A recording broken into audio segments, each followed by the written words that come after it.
You have the best. You have the best hair. David Cohn from Crain and Company is our guest. You have the best hair in the business. You know that, right? I'm just not even going to talk now. I'm just going to let you keep talking then. I'm just going to let you do your thing, man. Like a good neighbor, I'm ready to come in here and talk college football, man. You got me hyped up the last couple minutes. Like a good neighbor, Raising Cane's is still better than Zaxby's. I'm sorry we had the unfortunate thing that happened. Look, man, one day you're going to see the light and you're going to hit me up privately, not publicly out here in front of all these people. You're going to hit me up privately and say, man, I was wrong. I was wrong. You know, hey, the first Zaxby's ever was in my hometown of Statesboro. I think I went on my first date ever at the first Zaxby's ever. So to me, it doesn't like they could fall off a cliff completely. They could raise their price. It's never going to matter to me because it's just a loyalty factor at this point. You see what I'm saying? I see. So it's a loyalty thing. It's not about the better food. You know, we got to have this blind taste test. You and me, we were supposed to do this at SEC Media Days. We're going to make this happen. I know we had an unfortunate event, but we're going to do it. I promise you. All right, David Cohn, Crain and Company is our guest.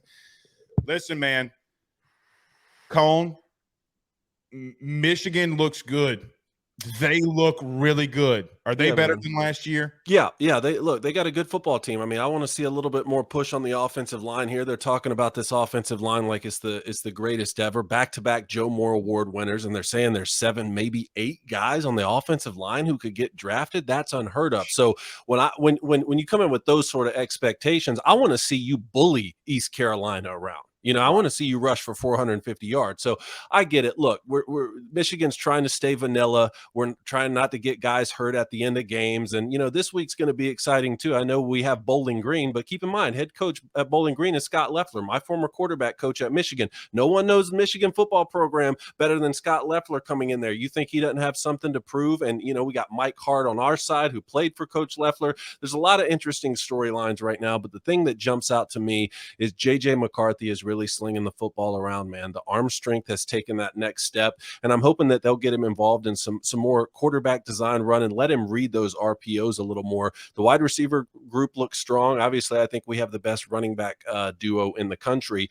And then for the second straight year, the defensive backs are looking good. For the last decade, my biggest complaint has been the secondary because some of the guys I played with up there, I mean, Leon Hall was one of the best to ever do it, you know? And so to watch the secondary play the way they had for the last 10 years, you know, despite and occasional guys like Jabril Peppers and some of those. The last 2 years look like the defensive back group has come on strong. So let's see, man. Look, my national championship pick was Michigan against LSU. And, you know, hats off to LSU and some of these other programs around the country for giving us the games that college football deserves early. I mean, it takes guts to go and play Florida State in the state of Florida. It takes guts for Alabama to play Texas and do those home games. Texas A&M, Miami, all those sorts of things. So, you know, I'm disappointed a little bit in Michigan's scheduling, but at the same time, last year we had UCLA on the schedule that fell off. Same thing with Georgia. This year was supposed to play Oklahoma. Some of that stuff is out of the control, and certainly it's out of the control of the players and coaches. Look, just go do your thing.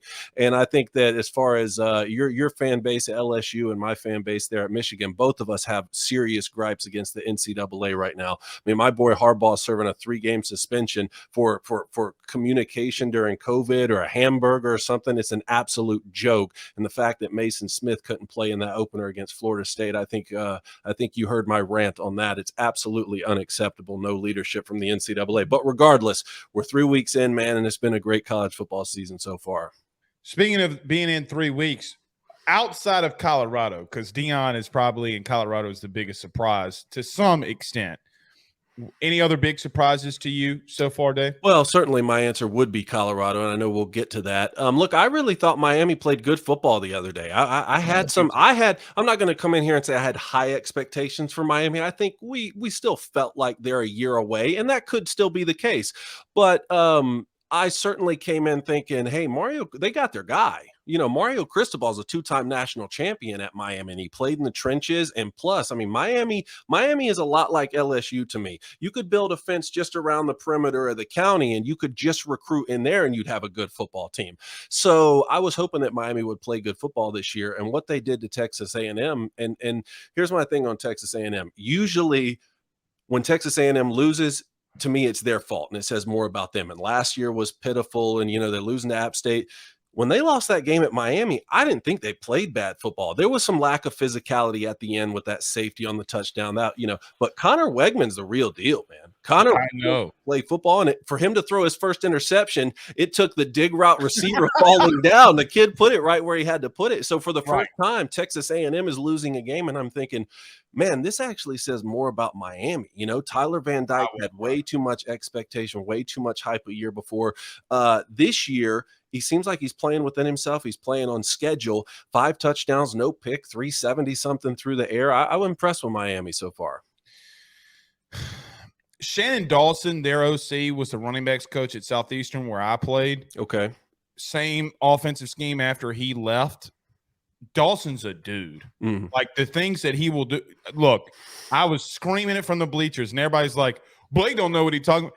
We play for him, running backs coach. And the dude is going to get things open. He's going to scheme things open, and he's passionate. I do like Shannon Dawson a lot. It's something to look over or look at them. Thoughts on Texas and Alabama? Texas going in there and beating them. Do they have – look, you played the position. Just tell the truth. Did they have this big of – I mean, I don't want to come down on Milroe that bad, but those 2 throws and interceptions were really bad. Do they got a quarterback problem?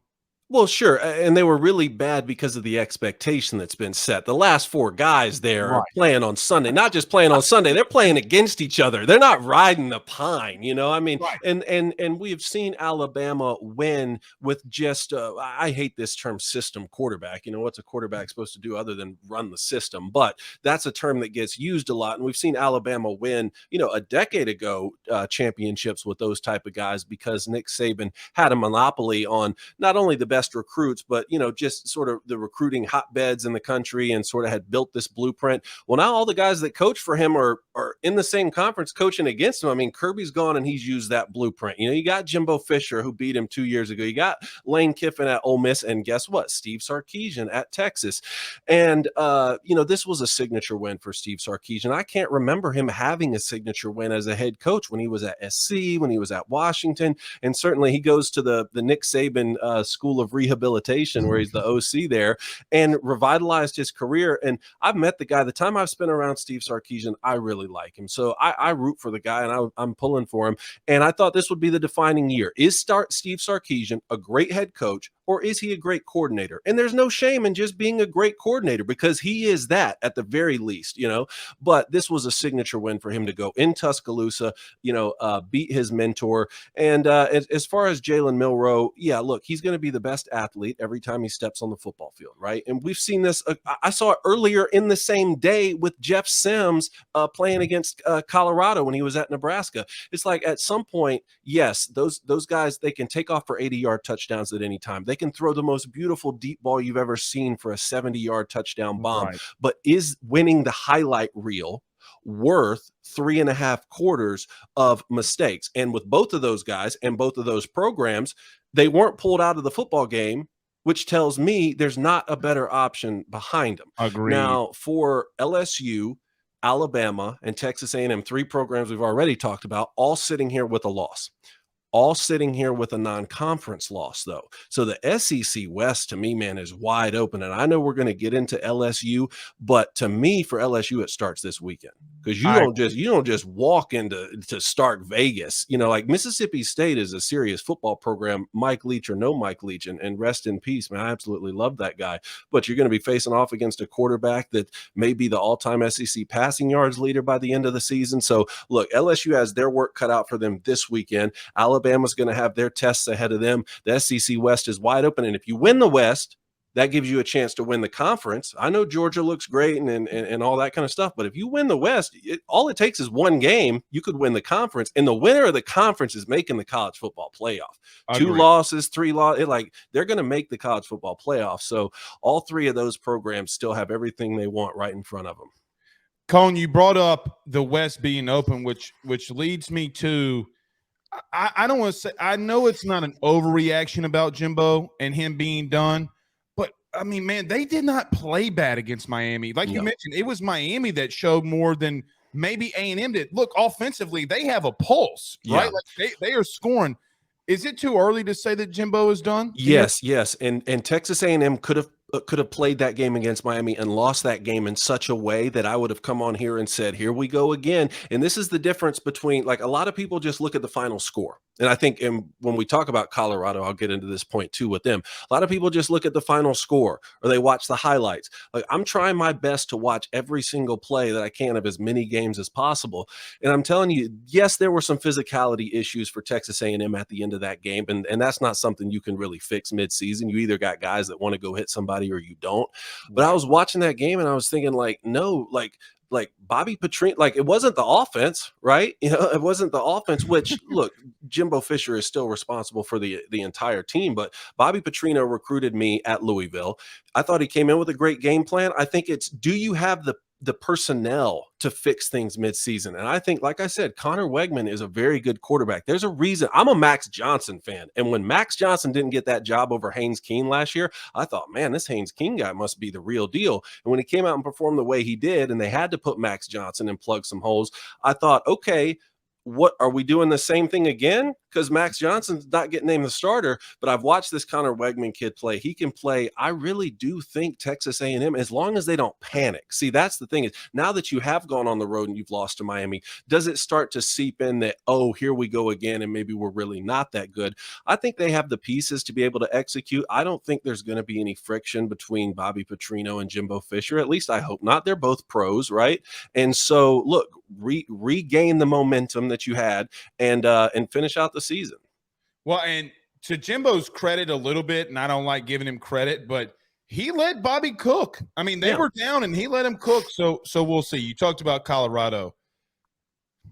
I can't take my eyes off of watching them play, man. I can't either. I've watched every snap of both football games, and most of the country has, you know, and that's already a win. They're playing with house money more than any other program I've ever seen. You know, they could. Sanders, the third best quarterback in college football right now, that he's getting labeled as. You know, I don't want to say that. I saw what Mel Kiper came out and said he needs to be the third pick and all that. Like, there's some great quarterbacks across. I mean, I don't know if he'll end up being the third best quarterback in his own conference. When you start, like, Michael Penix Jr. can sling it, man. Bo Nix is the real deal. We don't even need to talk about Caleb Williams. He's a Heisman Trophy winner. The Cameron Ward kid, Cam Rising, that's just in the Pac-12. But I will say this, and I knew Shedeur Sanders could play because I watched some of the Jackson State games last year. But I'll tell you what, he's not just some athlete back there playing quarterback, running around and making plays. He is a serious quarterback. And I'm telling you, I watched every snap of both of those football games that I didn't think they would win. Okay. And yes, they can't run the football. They can't stop the run. And somehow they're still finding out ways to beat a Big 12 team that went to the championship last year, an old school rival team that is in the Big 10 now.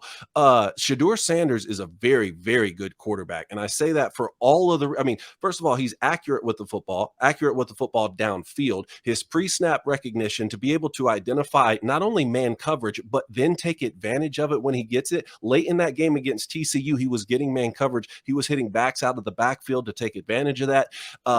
Getting hit in the face, he's taken some shots early, gets right back up. All of those things that you want to see, and then you add on top of that his playmaking ability and being able to find guys like Travis Hunter down the field. Like, he's a serious quarterback. Now, how he shakes out and where he ends up being in terms of, you know, will he leave for the NFL draft or where will he get picked? I don't know. He reminds me actually a lot of JJ McCarthy. The difference being that Shedeur Sanders is going to have to throw it 45 times a game. This is the thing that's going to keep Shedeur Sanders in the Heisman race. And it's a good thing for that, but it's not a good thing for Colorado, is they can't run the football. And it's not going to get any easier when you play Utah and UCLA and Oregon on the road.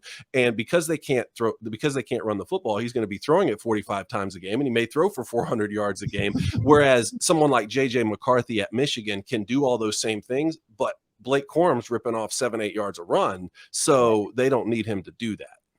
Well, you know, it's interesting too, Dave. Early in that Nebraska game, I was like, yeah, okay, you're not even trying to run. But then they ran twice. I'm like, oh, okay. now I see why. He's going to have to throw it.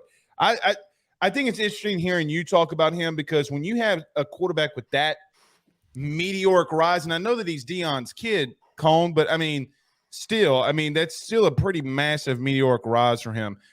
How do you think that they shake out in the Pac-12? I know that y'all talked about this today, but how do you think that they shake out Colorado? We did talk about this, and Blaine's been bigger on my co-host Blaine Crain has been bigger on Colorado going into the year than I was, certainly. Look, I mean, we're going to find out a lot more. I think that they're going to beat Colorado State and they're going to start 3-0. So that would already break the win total that I had them winning for the season. Then after that, they go on the road to Oregon. That point spread's 14.5 right now. Ooh. Like, I don't know. I mean, let's see if they can keep just pulling rabbits out of hats. I don't know, but the way I see it, man, Oregon is a very serious contender to make the college football playoff. And then after that, you play USC, and I think that Lincoln Riley is dialed in right now. He always is on the offensive side of the ball, but I think we'll see them be better on defense this year. The good thing for Colorado is they don't play Washington. I actually have Washington making the college football playoff. I think, Michael Penix Jr. is as good as it gets at the quarterback position. Let's see if their defense is good enough. But, my thing is Colorado's already playing with house money. They've already won, even if Deion Sanders didn't win a single game, the narrative would be, well, he's building the momentum and just wait till next year and all that kind of stuff. So what he's already done,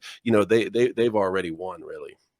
All right. I got to ask you last question before I get you out of here. And I think that we do have another Cone in the house here too. Oh, there's the wife. Yes, indeed. I got to ask you about LSU before I get you out of here. Yeah. I know that, the Florida State loss, and I know that y'all did the I'm going to use the wrong word, not the watch along. What do you call that? We just live streamed it. Yeah. The watch party. And thanks for being in there, man. Yeah. I really, that means a lot to us, man. Well, I mean, I'm like, man, look, I can't listen to, Chris Fowler talk about LSU being asked for 3 hours. So anyway, your thoughts on LSU? What do you think? Yeah, well, I'll be honest, man. I was surprised with the second half of that football game. Right. Obviously, it was tight early. And then Florida State made a commitment at halftime and said, we're going to run the football on LSU. We're going to give them all they can handle. And what surprised me about it is that Brian Kelly's the type of guy to me. He's the coach who goes in and make halftime adjustments, right? Not like Mike Norvell's going in and saying, you know what, let's just go give these boys, let's drag them to the deep end of the pool and really find out. When they spaced them out 5 wide and they hit Keon Coleman for the slant route out of empty and 1 in space, you don't see that a lot against LSU because you guys have so many great athletes. But okay, Florida State has great athletes too. You won on a slant route and took it 40 yards to the house, so be it. But running the ball down LSU's throat in the second half, that's what shocked me.